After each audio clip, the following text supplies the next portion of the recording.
அன்பார்ந்த எனதருமை யூடியூப் நேயர்களுக்கும் இதுவும் ஒரு முக்கியமான பதிவு தான். எல்லாரும் தெரிந்தது. சனியின் பார்வையில் உள்ள ரகசியம். ஏன்னா உலகத்திலேயே பெரிய கிரகம், நம்மளை விட்டு ரொம்ப தூரத்தில் இருக்கிற ஒரு கிரகம் சனீஸ்வர பகவான். ஒரு சனின்னு தயவுசெய்து யாரும் சொல்லாதீங்க, சனி ஈஸ்வர பகவான் சொல்லுங்க. அவர் நினைத்தால் உங்களுடைய தலையெழுத்தை அவர் நினச்சிட்டாருன்னா மாற்ற முடியும். எல்லாரும் கேட்கலாம், கிரகங்கள்லாம் எங்கே சார் இருக்குது அப்படின்னு. இருக்குல்ல. இப்போ சுனிதா வில்லியம்ஸ் என்ன சொல்கிறான்னா மேலே போய் அங்கே ஒரு அண்ட சராசரத்தை பார்த்துட்டு அங்கேருந்து வர முடியாமல் திரும்ப கிளம்பி வந்தாங்களே. அப்போ ஒன்று இருக்கிறது என்று சொன்னால் இன்னொன்று இருக்கத்தான் செய்யும். அது இல்லாமல் நம்மளுடைய முன்னோர்கள் இந்த ஜோதிடம் சார்ந்த ஆர்டிக்கலை பயன்படுத்தியிருக்க மாட்டாங்க. அப்போ சனியை பற்றிய அற்புதமான ரகசியம். அவருடைய பார்வை வரமா சாபம். எல்லாரும் என்ன சொல்கிறாங்கன்னா, சனி நின்ற இடம் நல்லாயிருக்கும், சனி நின்ற இடம் நல்லாயிருக்கும், பார்த்த இடம் நல்லா இருக்காது. இது எல்லா மனிதர்களுடைய பொதுவான கருத்து அதுதான். ஏன்னா இதைத்தான் சொல்லுவாங்க. ஏன்னா அதான் அவங்களுக்கு தெரியும். அப்படி இல்லை.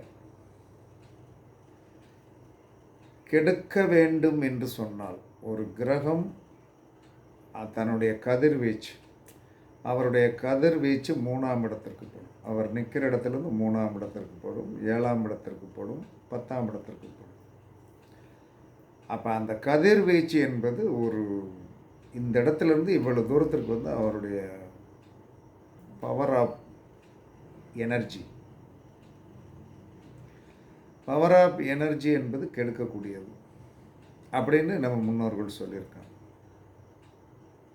அப்போ அந்த பவர் ஆஃப் எனர்ஜி கெடுக்கக்கூடியது. 3வது பார்வையில் ஒரு கட்டம் இருந்தால் அந்த கட்டம் கெட்டு போயிடும். 7வது பார்வையில் இருந்தால் கட்டும். 10வது பார்வை என்பது அவருடைய பார்வை ரொம்ப பவரானது. அவருடைய பார்வையில் 10வது பார்வை ரொம்ப பவர்.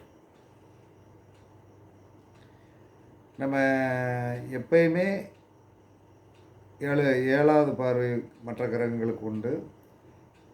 சனி குரு ராகு கேதுகள், இவர்களுக்குத்தான் பார்வைகள் அதிகம். பார்வைகள் அதிகம் அப்படி எக்ஸ்ட்ரா 2 கொடுத்துட்டாங்க. அப்போ இவங்க தான் இருக்கிற கிரகத்திலே என்ன சொன்னான்னா, எனக்கு 1 கப்பு சோறு தான் கிடைக்குது, அவர்களுக்கு 3 கப்பு கொடுத்துருக்கான்னா, அப்போ அவர்களுக்கு என்ன சொன்னால், 1 காரில் போகிறவனுக்கும் 3 காரில் போகிறவனுக்கும் என்ன சொன்னான்னா எவ்வளோ பவர்ஸ் இருக்கும். இதிலிருந்தே நீங்கள் இந்த கிரகத்தை முதல்ல மதிக்க கற்றுக்கணும். குருவை மதிக்க கற்றுக்கொள்ளுங்கள், சனியை மதிக்க கற்றுக்கொள்ளுங்கள், ராகு கேதுகை மதிக்க கற்றுக்கொள்ளுங்கள். ஏன்னா இந்த சனிக்கு 3 7 10, செவ்வாய்க்கு என்ன சொல்கிறான்னா 4 7 8, அவரும் வலிமையான ஆள். குருவுக்கு 5 7 9, ராகு கேதுகளுக்கு 3 7 11. ஓகேவா? அப்போ இந்த 4 கிரகம் சனி குரு ராகு கேது என்பது ஒரே ரேஷியை எடுத்துக்கிடுங்க. செவ்வாய், இந்த 4 ஒன்றும் 5 கிரகங்கள் வலிமையானது. அதை முதல்ல தெரிஞ்சுக்கிடணும். சாதாரணமாக நம்ம எடை போட்டக்கூடாது. வலிமைனா வலிமையிலும் வலிமையானவர்கள் இந்த கிரகங்கள். மற்றவர்களை கூட நீங்கள் சமாளிச்சிடலாம், எந்த ப்ராப்ளமும் இருக்காது. அப்போ இப்போ நம்ம பேச போகிறது சனியின் பார்வை வரமா சாபமா. வரம் அப்படிங்கிறது எப்படி, சாபங்கிறது எப்படி, இந்த ரெண்டையும் நம்ம பிரித்து சொல்லணும் இல்லையா? வரம் உங்களுக்கு வரமாக இருக்குதா சனியோட பார்வை, இல்லை சாபமாக இருக்குதா? இல்லை ஒட்டுமொத்தத்துக்குமே என்ன சொல்கிறான்னா, நான் சனியோடைய பார்வை 3, 7, 10 எனக்கு சாபம் தான் என்பது யாராலையும் சொல்ல முடியாது. அப்படி 3 கட்டம் வந்து என்ன சொன்னேன்னா, சனியோடைய பார்வையில 3 கட்டமும் கெட்டு போச்சுன்னா, பொழைக்க முடியுமா? நல்லா இருக்க முடியுமா? அப்படிங்கிற ஒரு கேள்விக்குறியா தானே வரும். என்னய்யா வந்து 3 கட்டத்த கெடுத்துட்டீங்கன்னா, நாங்க என்னய்யா செய்றது? 1 கட்டம் மட்டும் நல்லா இருந்து 3 கட்டம் வந்து சரியில்லைன்னா என்னய்யா செய்றது? அப்படிங்கிற ஒரு கேள்வி எல்லா மனிதனுக்குமே வரும். அதற்கு ஒரு விதிக்கு வந்து ஒரு விதிவிலக்கு உண்டு. அந்த விதிவிலக்கை வந்து யாருக்கும் தெரியாது.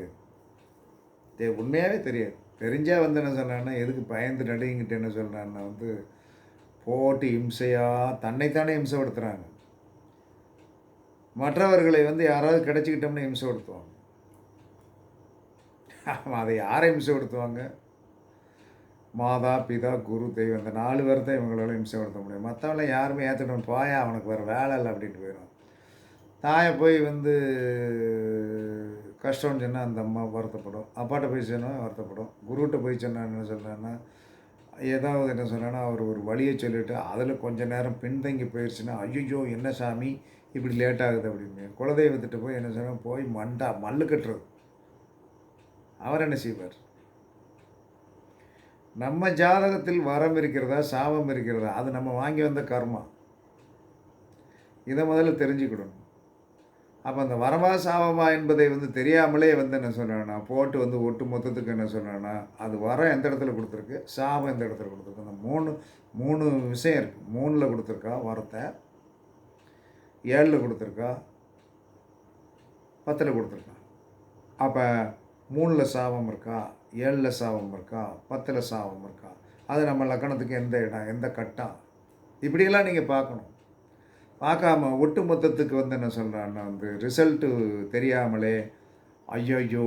பிரச்சனை, ஐய்யய்யோ! பிரச்சனைன்னு சொல்லக்கூடாது. சனி நின்ற இடம் நல்லது செய்யும். அது ஜென்ரல் லாஜிக்கு. அது யாரும் நீங்க மறுக்க முடியாது. ஓகே. இப்போ 3வது பார்வையா பார்க்குறோம். அந்த இடம் கெடணும். இப்போ ஒருத்தருடைய இப்படி எடுத்துக்கணும். ஒரு உதாரண ஜாதகத்தை எடுத்துக்கொள்வோம். ஒருத்தருக்கு கடகத்தில் சனி. ஓகேவா? கடகத்தில் சனி. அப்போ அவர் 3வது பார்வை எங்கே வைப்பார்? கடகம், சிம்மம், கன்னி 3ஆம் இடத்தை பார்ப்பார். அது அவருடைய லக்கணத்துக்கு என்னன்னு பார்க்கணும். சரி, ஒரு மிதுன லக்கணம்னு வச்சுக்குவோம். அவர் இந்த உதாரண ஜாதகர் மிதுன லக்கணம். மிதுன லக்கணத்திற்கு சனி 2ல் கடகத்தில் நின்ற இடம் நல்லாயிருக்கும். பேச்சு, வார்த்தைகள், பெரியோர்களிடம் பணிவு, அவ்வளோ அற்புதமாக ஒருத்தரை கனம் பண்ணுவது, அதெல்லாம் சூப்பராக இருக்கும். 2ஆம் இடம். அவர் நின்ற இடத்துலேருந்து 3ஆம் இடத்தை பார்க்குறது, 4ஆம் இடத்தை பார்க்குறார். அங்கே சந்திரன் இருக்கிறது. ஆப்ஷன் அவருடைய அந்த 3ஆம் இடத்தை சோழி முடிச்சிட்டான். அவர் பார்க்கின்ற இடத்தில் கிரகம் இருக்கக்கூடாது. சனி பார்க்குற இடத்துல கிரகம் இருக்கக்கூடாது. இல்லைன்னா கெடுக்கிறவனுக்கு வந்து கிடைக்கலைன்னா போலீஸ்காரன் கம்பை தூக்கிட்டு வரான், எவனாச்சும் 4 இழுப்பு இழுக்கணும் அப்படின்ட்டு. அவன் கம்பை கையில் வச்சுருக்கான், ஓகே. யாருமே கிடைக்கலன்னா வந்து கம்பை வந்து என்ன சொன்னால் பிறகு கடைசியில் வேக வேகமாக ஓடி வந்து என்ன சொன்னா பிறகு அப்படியே ஆந்து போயிடுவோம். அப்போ சனி பார்க்கின்ற இடத்தில் வந்து கிரகம் இருந்தால் கெடும். அப்போ இந்த மிதுன லக்கண ஜாதகருக்கு 2ஆம் இடத்தில் சனி இருந்து 4ஆம் இடத்தை கெடுத்துரும், சுகஸ்தானத்தை கெடுத்துரும். சந்திரன் பார்வையில் படுகின்ற கிரகம் சந்திரன். சந்திரன் கெட்டு போகும். சந்திரனுடைய வலிமையை சோழி முடிச்சிருவான். அதே இடத்துல கிரகம் இல்லைன்னா நோ ப்ராப்ளம். நான் திருட வந்தேன், உங்கள் வீட்டில் லைட் எரிஞ்சிக்கிட்டு இருக்கு, யார் இல்லைன்னு நினச்சி வந்தேன், யார் இல்லைன்னா தான் அங்கே கொள்ளையடிச்சிட்டு போக முடியும்.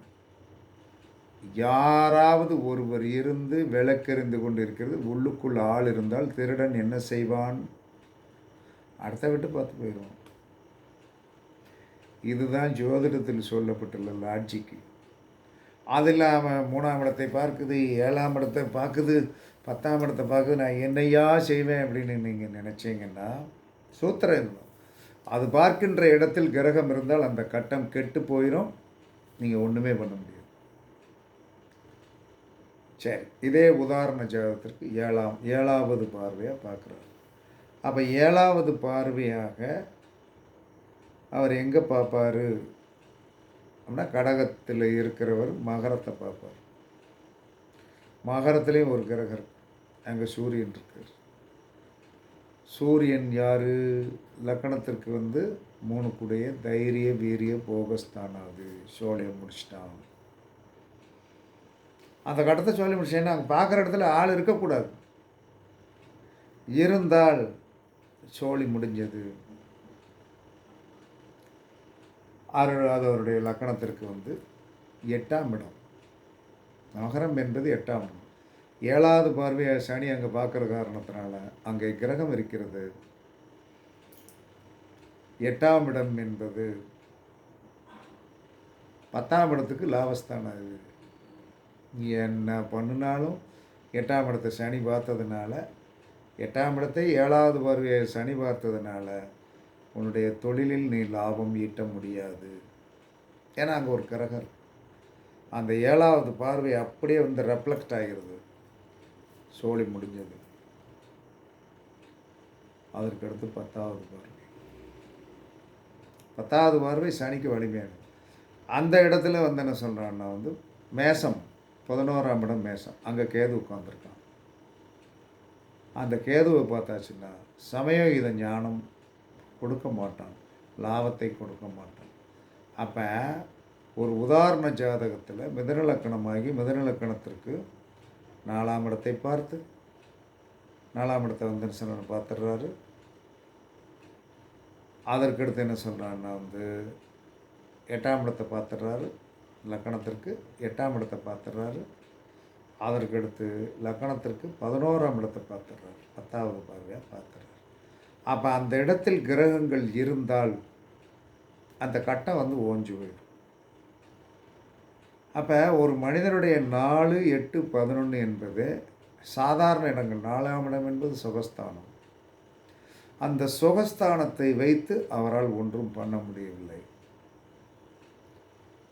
சொந்த வீடு கட்ட முடியவில்லை 50 வயதாகியும். 8ஆம் இடம், 8ஆம் இடம் என்பது ஆயுள் ப்ளஸ் தொழிலுடைய லாபஸ்தானாதிபதி. அங்கே சனியுடைய பார்வை 7ஆம் பார்வையாக இருக்குங்க, எந்த பிரயோஜனம் இல்லை. அதுக்கடுத்து 11ஆம் இடம் மேசம். அங்கே கேது இருக்கிறதுனால அங்கேயும் கெடுத்துக்கிட்டார். இது தெரியாமல் இவங்க என்ன நினைக்கிறாங்கன்னா ஜோதிடத்தை குறை சொல்கிறாங்க.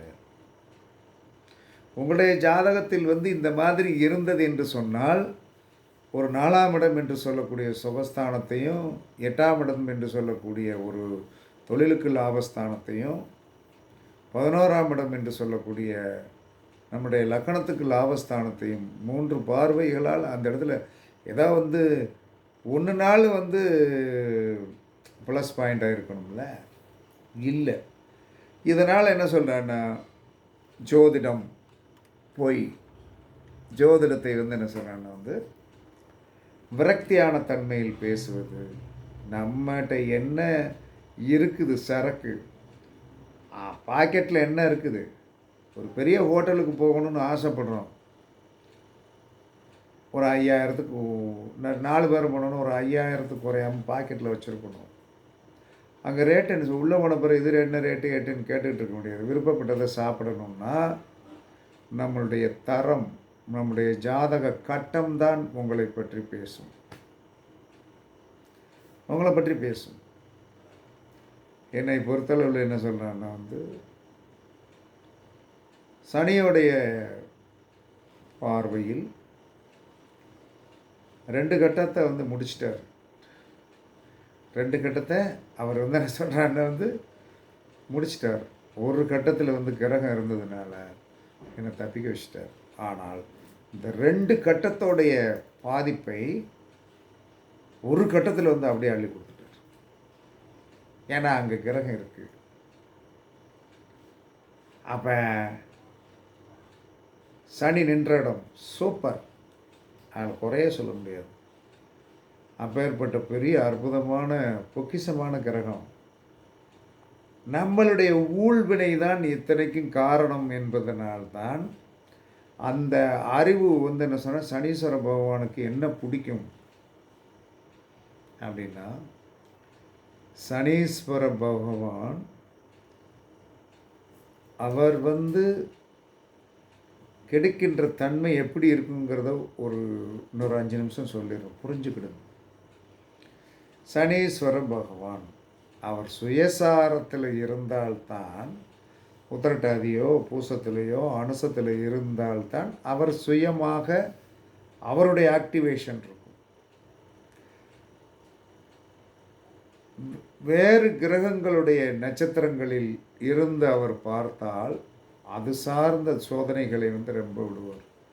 அது சார்ந்த சோதனைகள், அது சார்ந்த இப்போ ராகுவுடைய சாரத்தில் வந்து சனி உட்கார்ந்துருக்காருன்னா, அந்த ராகுவுடைய ஆதிபத்தியம் சார்ந்த விஷயத்தில் வந்து எந்த கட்டம் நமக்கு கெடுக்கப்பட வேண்டியது இருக்குதோ அது சார்ந்த விஷயத்தில் பிரச்சனையை கொடுப்பார். அப்போ ஒவ்வொரு கிரகத்துடைய காரகத்துவம் தெரிஞ்சுக்கணும். சூரியனுடைய காரகத்துவம் என்ன, சந்திரனுடைய காரகத்துவம் என்ன, செவ்வாய், இந்த மொத்தம் வந்து மாந்தி காரகத்து வரைக்கும் வந்து நீங்கள் படிச்சுக்கிடணும்.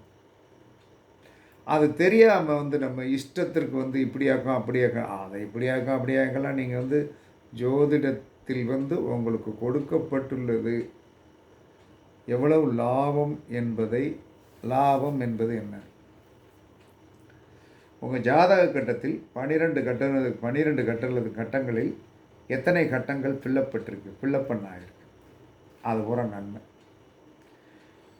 கட்டங்களில் வந்து கிரகங்கள் இல்லாத இடத்தில் வந்து பிச்சை எடுக்கணுமா இல்லையா? எங்கள் வீட்டு போரில் தண்ணி இல்லை, உங்கள் வீட்டில் போய் கடன் வாங்கணும், இல்லைன்னா தண்ணி விலைக்கு வாங்கணும், இல்லை எங்கே இருந்தாவது வாங்கணும் இல்லையா? அப்போ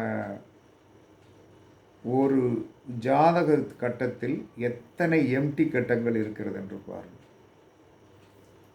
இதுக்கு ஒரு வழி சொல்லிடு. அப்போ உங்கள் மனைவியுடைய ஜாதகத்தை உங்கள் ஜாதகத்தில் ஃபில்லப் பண்ணுங்க. அதுலேயும் எம்டி ஆகுதா? மூத்த குழந்தையுடைய ஜாதகத்தை ஃபில்லப் பண்ணுங்க, அதுலேயும் எம்டி வருதா? எந்த குழந்தை ஜாதகத்தை ஃபில்லப் பண்ணால் வந்து எல்லா கட்டம் ஃபில்லப் ஆகுதோ நீ பரிபூர்ணமானவனாக ஆகி விடுவாய். இதை எப்படி செஞ்சு வைக்கணும்? நல்ல பெரிய ஜாதக கட்டமாக நல்லா அழகாக போடணும். போட்டு உங்களுடைய லக்கணத்தில் இருந்து என்ன சொல்கிறான்னு, என்னென்ன கிரகங்கள் எங்கே இருக்குன்னு பார்க்கணும். மனைவி லக்கணம் என்ன, உங்கள் ஜாதக கட்டத்தில் மனைவியுடைய லக்கணம் எங்கே இருக்கிறதோ அதை போட்டு அவங்க கிரக நிலையை அப்படியே ஃபில்லப் பண்ணுங்கள். இது ஒரு ஜாதகம் ஆச்சு. இதில் எம்டி இல்லைன்னா அப்படியே வந்து உங்களுடைய பர்ஸ் இருக்கு இல்லையா, உங்கள் பர்ஸில் நல்லா லேமினேஷன் பண்ணி வச்சுருங்க. 12 கட்டம் வேலை செய்யும். சரி, மனைவி இதுலேயும் போட்டு பார்த்து ஜாமி ஒன்று கம்மியாக இருக்குது, சரி மூத்த பிள்ளை ஜாதகத்தை ஃபுல்லப் பண்ணுவோம். ஜாதகத்தை போட்டு அதோட மூத்த பிள்ளை ஜாதகத்தை ஃபுல்லப் பண்ணி அதில் ஃபுல்லப் ஆயிடுச்சா, ஸோ அதுலேயும் ஒன்று மைனஸ் ஆகுது, அப்போ அதை ஃபில்லப் பண்ணி உள்ளே வச்சுக்கணும். அடுத்த பிள்ளை இருக்கா, அந்த பிள்ளை கட்டத்தை ஜாதகத்தை ஃபில்லப் பண்ணு. அப்போ 3 பேரில் ஒருத்தர்னாலும் என்ன சொன்னால் உங்களுக்கு வந்து கடவுள் வந்து நல்லது செய்யாமலா போகிறாரு. இப்படி யார் ஒருவர் போட்டு எல்லா கட்டமும் ஃபில்லப் ஆயிடுச்சியா அப்படின்னு சொல்லிட்டு அந்த கட்டத்தை நல்லா வந்து நல்ல ஒரு தடிமனான அட்டையில் நல்லா போட்டு அது நடுவில் ராசின்னு போட்டிருக்கோம் இல்லையா, அந்த ராசின்னு நீங்கள் மெதுவாக எழுதிட்டு அதில் உங்கள் பேர், இதில் யார் சூட்டபிளாக எல்லா கட்டத்தையும் நிறுத்த வருகிறார்களோ அந்த குழந்தையோடைய பேர் அல்லது மனைவியோட பேரை போட்டு வச்சுக்கிடுங்க. வச்சுட்டு அதை லேமினேஷன் பண்ணிக்கிடுங்க. பண்ணிவிட்டு நீங்கள் உங்களுடைய பர்ஸில் வச்சுக்கிட்டேன்னு வைங்க, எல்லாம் வேலை செய்யும். இதுவும் நம்ம முன்னோர்கள் சொன்னது தான், நான் சொல்கிறதெல்லாம் கிடையாது. அப்போ எனக்கே 6 கட்டம் வந்து எம்டி. அப்போ எந்த குழந்தையுடைய ஜாதகம் என்னை வந்து வலிமையாக்கியது அப்படின்னு ஒரு கணக்கு. இன்றும் என் பர்ஸு மணி பர்ஸில் வந்து எல்லாத்தையுமே நான் ஃபில்லப் பண்ணி வச்சிட்டேன். மனைவி நான், மூத்த குழந்தை நான், 2வது குழந்தை நான், 3வது குழந்தை நான். நீ எங்கிட்ட தூக்கி அடித்தாலும் என்ன சொல்கிறேன்னா, இங்கிட்ட தூக்கி அடித்தா நான் அங்கிட்ட இருந்து ஒன்று ஹெல்ப் பண்ணிடுறேன், அங்கிட்ட தூக்கி அடித்தா நான் இங்கிட்ட இருந்து ஒன்று ஹெல்ப் பண்ணிடுறேன். அதனால் இதெல்லாம் ஜோதிடத்தில் வந்து தாந்திரீக பரிகாரங்கள். கண்டிப்பாக சக்ஸஸ் ஆகும். இதை வைத்து வந்து என்ன சார் பவர் பண்ணணும், இதை வைத்து பவர் பண்ணணும். பவர் பண்ண பண்ண பண்ண பூஜையில் வைக்க வைக்க, நம்முடைய விளக்கு பக்கத்தில் வைக்க வைக்க கர்மாக்கள் குறைந்து எல்லோருக்கும் சுபிட்சம் கிடைக்கும். அதனால் சனி பார்க்கின்ற இடத்தில் கிரகம் இல்லை என்று சொன்னால் அது வரம். சனி பார்க்கின்ற இடத்தில் கிரகம் இருந்தால் அது சாபம். இப்போ புரிஞ்சுக்கிடுச்சா? அப்போ ஒரு எம்டி கட்டத்தை வந்து எப்படி ஃபில்லப் பண்ணுறதுங்கிற விவரம் தெரிஞ்சிருச்சா? எல்லோரும் ஃபில்லப் பண்ணி வச்சு அவங்களுடைய குறைகளை மனைவியால் தான் தீர்க்க முடியும்.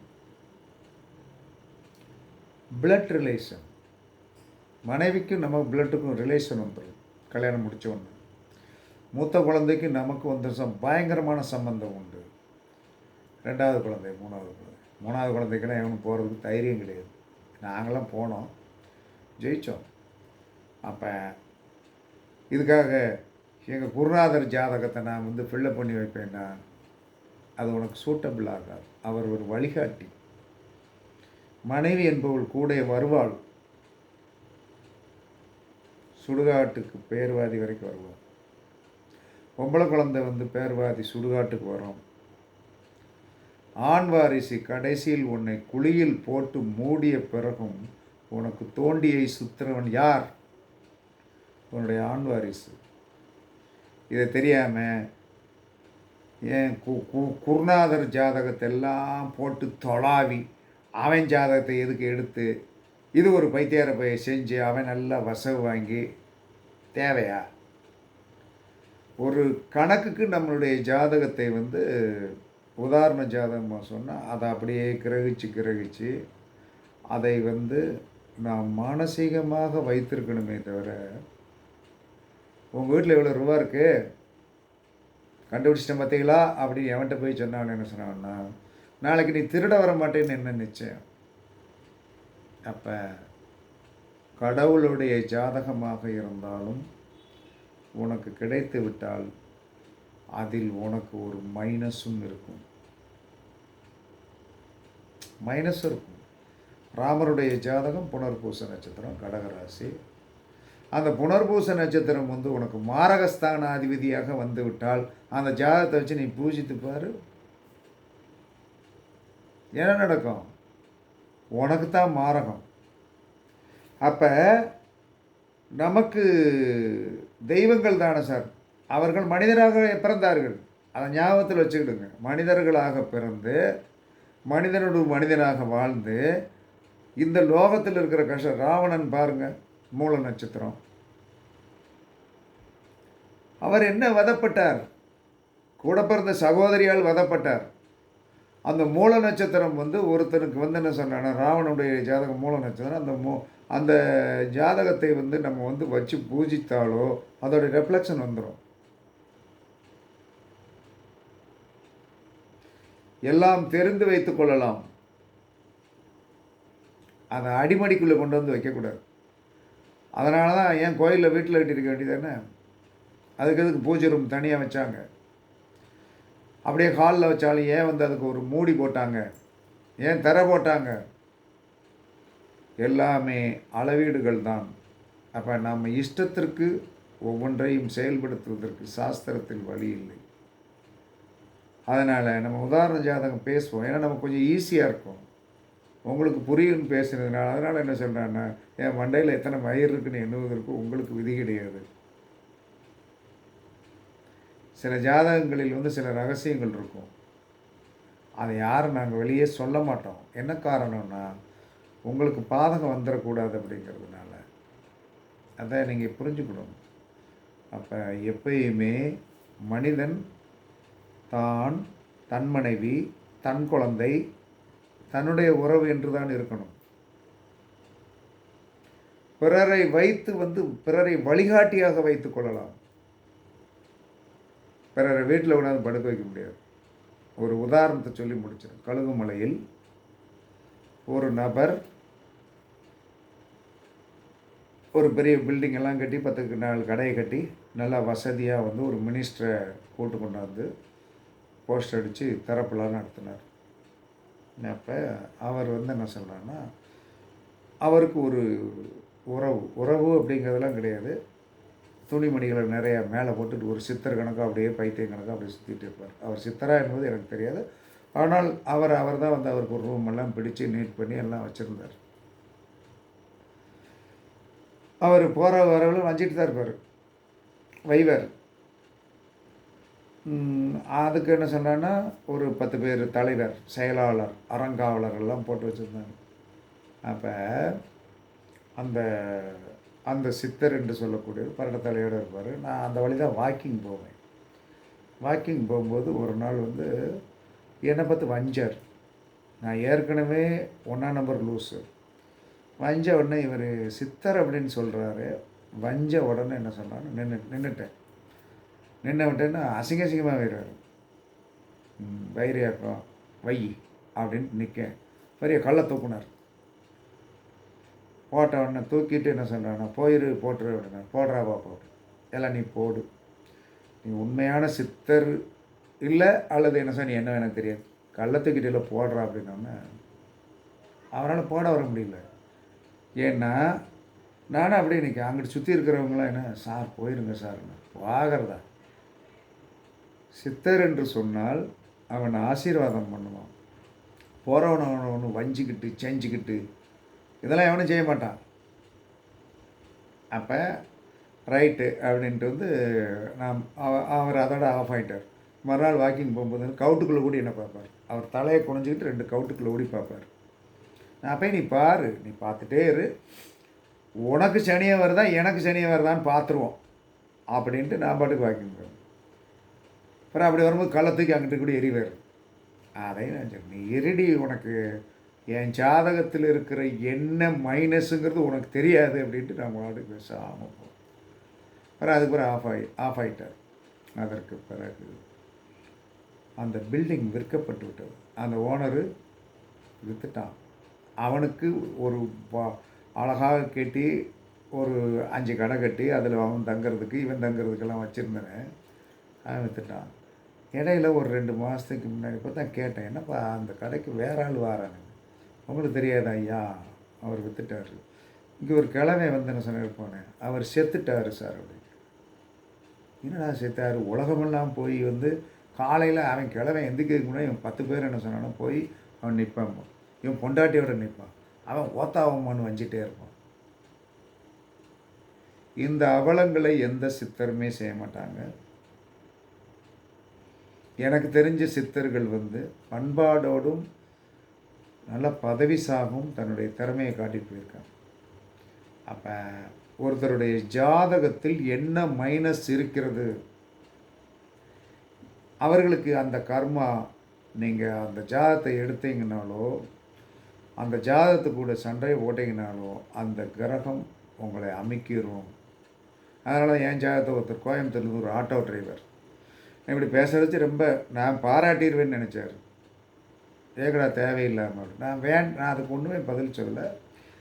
அதற்கு நான் பதிலே சொல்ல, உங்கள் ஜாதகத்தை நான் அப்ராக்சிமேட்டிக்காக போட்டிருக்கேன், எனக்கு நீங்கள் வந்து என்ன சொல்லலாம் நான் வந்து அப்படின்னாரு. எதுக்கு சனியனை தூக்கி விலைக்கு வாங்குறேன் அப்படின்ட்டு நான் ஒன்றுமே சொல்லலை. அவருடைய நம்பரை வந்து என்ன சொன்னாலும் டெலிட் பண்ணிட்டு அதை வந்து நான் அதுக்கு பதில் சொல்லலை. திரும்பவும் ஆர்வத்தில் வந்து அதை வந்து என்ன செய்ய ஏதோ ஒரு கணக்கு போட்டு போடுறாரு. அதில் ஏகப்பட்ட தப்பு. அப்போ தான் சொன்னேன், தேவையில்லாமல் வேலை பார்க்கிறாய். எதுக்கு இந்த உதாரணத்தை சொல்லிட்டு அதை சொல்கிறேன்னா, வேண்டாண்டா, தேவையில்லாத சொன்னாங்க, என்னுடைய கர்மாவை நான் சுமந்து கொள்கிறேன். என்னுடைய ஜாதகத்தை நீ போட்டு அந்த கர்மா என்ன சொல்கிறேன்னா உன்னை பாதிக்கும். என்னுடைய ஜாதகத்தை நீ ஒரு அப்ராக்சிமேட்டிக்காக போட்டு உனக்கு செலவைக்க போகிறது கிடையாது, எனக்கும் செலவைக்க போகிறது கிடையாது. அப்போ மனித வாழ்க்கையில் நாம் வாழ வேண்டும், நம்ம மனைவி குடும்பங்கள் வாழ வேண்டும் என்று சிந்தனை வையுங்கள். மாதா பிதா குரு தெய்வத்தை கனம் பண்ணுங்கள், ஆசீர்வாதம் வாங்குங்கள். நான் சொல்லும்போது முடிக்கும்போது என்ன சொல்கிறேன்? எல்லோரும் நல்லா இருப்பீங்க, எல்லோரும் நல்லா இருக்கணும், யாரும் கஷ்டப்படக்கூடாதுன்னு தானே சொல்கிறேன். ஜாதகத்தை பார்த்து முடித்து அதற்கடுத்து என்ன செய்வேன் தெரியுமா? சொல்லி முடிச்சுட்டு அப்படியே டெலீட் பண்ணிடுவேன். பரிகாரம் பண்ண வேண்டி கொடுத்துட்டு என்ன செய்வேன் தெரியுமா? அந்த ஜாதகத்தோடைய அடிச்சுவடு கூட என் கையில் வச்சுருக்க மாட்டேன். ஏன்னா என்னை இப்போ சொல்லுவாங்க, சார் நான் ஏற்கனவே என் ஜாதகம் அனுப்புனவங்க இருக்கேன், உன் ஜாதகத்தை நான் எதுக்கு சேர்த்து வைக்கணும்? அந்த கர்மாவை நான் தூக்கி வைக்க மாட்டேன். காரணம், அது என்னைக்கு இருந்தாலும் அந்த ஜாதகத்தில் இருக்கிற நெகட்டிவ் நம்மளை பாதிக்கும். இதெல்லாம் ஜோதிடத்தில் சொல்லப்பட்டுள்ள விதிகை தான். அப்போ என்ன சொல்கிறான்னா, சாப்பிட்றோமா இலையில் சாப்பிட்றோமா, இலையை சாப்பிட்டு என்ன சொன்னால் அப்படியே என்ன வாயில் இழுகிட்டே போகிறோம், அப்படியே தூக்கி தோட்டணும் குப்பைத்தட்டியில். மறுநாள் ஃப்ரெஷ்ஷான இலை. இப்படித்தான் ஏன் சாப்பிட்டுட்டு அந்த தட்டை என்ன சொன்ன கழுவி நல்லா நீட்டாக வைக்க முடியலையா? அதே மாதிரி தான் கர்மா என்பதை தூக்கி சுமக்க வேண்டும் என்று நினைத்தீர்கள் என்று சொன்னால் 8 கிரகத்தோடைய ரகசியங்கள் உங்களுக்கு தெரியாது. கேதுவை விட்டுருங்க. அப்போ அவ்வளவு அதற்கு காரத்துவம் தான் முக்கியம், வளைஞ்சு நெளிஞ்சு கொடுக்காது. அதனால் சனியின் பார்வை வரமா சாபமா, அதோடு 2 சப்ஸ்டியூட்டாக இந்த இதெல்லாம் உண்மையான நடந்த நிகழ்வு. அவ்வளோ பெரிய ஆளே என்ன சொல்கிறான்னா என்னை நான் எந்த வித தவறுமே செய்யாதன்னு நீ போய் வைவ, அதுக்கு கள்ளத்துக்கு போட்டு வருவேன். அப்போ தான் சொன்னேன், ரொம்ப நாளைக்கு இருக்க மாட்டேடா நீ, ரொம்ப நாளைக்கு நீ இருக்க மாட்டேன், பாத்திரம்டா அப்படிங்கிற அந்த வைராக்கியம் என்பது வாக்கில் இருக்கின்ற அற்புதமான ஒரு கிரகம் தான். தூக்கி சொல்லட்டி அடிச்சிருச்சு. அது நம்ம காதுக்கு ஆட்டோமேட்டிக்காக வந்துடும், அவர் இறந்துட்டார் சார், இவ்வளோதான், இதுதான் வாழ்க்கை. அதனால் யாரையும் துவேஷம் பண்ணக்கூடாது அப்படின்னு கூறி எல்லோரும் நல்லா இருக்க வாழ்த்துக்கள் கூறி உங்களிடமிருந்து விடைபெறுவது சிப்பிப்பாறை ஜோதிடர் சாதிராகவன் ஜெய பாலாஜி. சுகமே சூழ்க, சுகமே சூழ்க, வாழ்க வளமுடன், வாழ்க வளமுடன். வணக்கம்.